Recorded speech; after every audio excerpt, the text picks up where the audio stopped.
Well, hello YouTube. Continuing on this series of oldest to newest tractors and going through every tractor we've got. Next up would be the 1955 Farmall 300. Now this one is a 1955 model. My great-great-grandpa bought it in 1956, along with the little 2-point plow that we've got for it, and an International Harvester pickup, an S110. And we've got one very similar, not the exact same one, to our knowledge, not the exact same one, but one very similar. Grandpa drove that truck for a few years until he sold it like on the side of the road or something for like 200 bucks. Anyway, so this 300, of course, it's like any 300. It's pretty. This is probably the best sounding old tractor we've got, just because it gets the most work. It's got both of the front frame weights on it, which are worth their weight in gold. Not really, but yeah, they're worth a lot of money. It is missing both McCormick emblems. We could replace them. I believe this is the correct belt pulley for this one. This might actually be the M's. I'm not 100% certain, but it doesn't really hurt us. The brakes are pretty weak in this tractor. I mean, you have to stand on them to get them to do anything. Other problems, she leaks like there's no tomorrow. I mean, if you could put fluids in her every day, she'd still run dry. Hydraulics leak the worst out of them all, definitely. Tight clutch, just had like clutch and TA replaced on her a year or two ago. So, clutch pretty tight. What else? What else do we want to talk about? Dad repainted the rims and wheel wells and wheel weights years and years ago.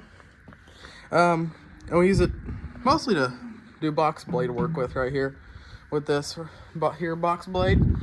And apparently this tractor's got something special on it. It's got like 2 cylinders.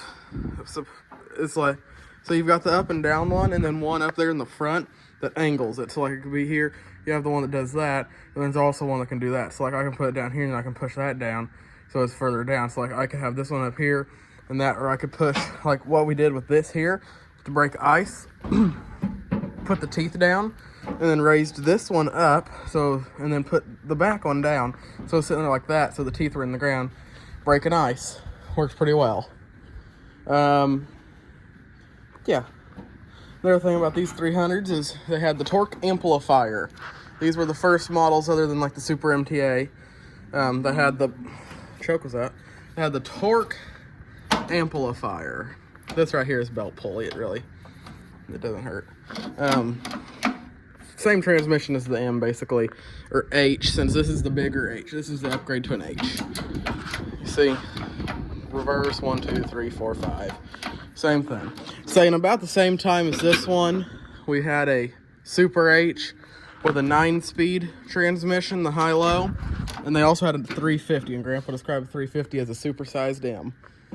So, or an M with power steering, which makes sense. But yeah, that's just about it for this tractor. It's a fun tractor. It's actually the very first tractor I ever drove.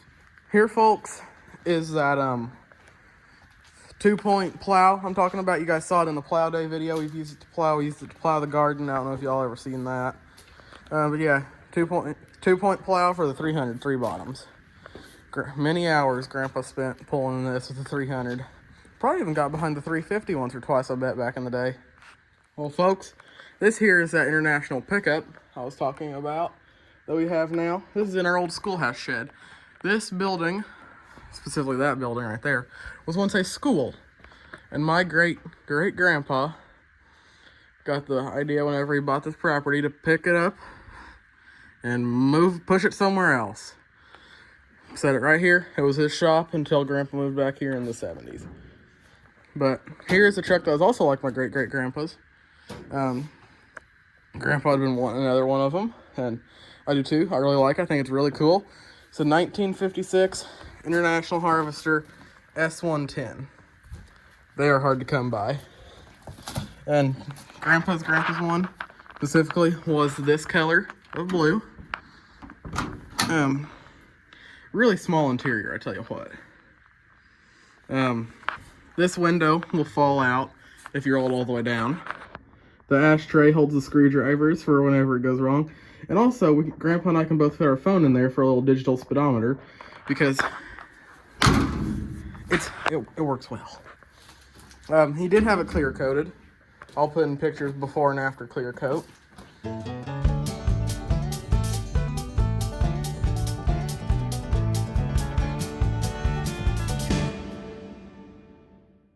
And everything under the body is new. The frame, everything that you can't see is new and in good condition. And it's got the solid back window. There were others that had the 2 back windows, but I think Grandpa said specifically his had the single rear window. Yeah, you can see into that building. Well, this is a school, just kind of a catch-all for trash and stuff now. We want to turn it into a farm office, which would be kind of cool. You see big old trucker steering wheel. You see, it's really not built for fat people, tall fat people like me, 6 foot tall, way overweight people. But I mean, she steers great, rides a bit worse than a boat. Park brake does not work, so if I took it out of gear, she'd roll away, so we're not going to try that. There is no glove box behind that. I mean, it's a nice little truck. She's pretty cool. I like having it around. Dad says it was a waste. I says it's cool. Only the downside, got 1 dent in the back of the cab. That's it. Birds love it. That's why we get a clear coat. Make her look nice. Yeah. All right. Well, anyway, thanks for watching. And have yourselves a good day. Because I'm going to say goodbye.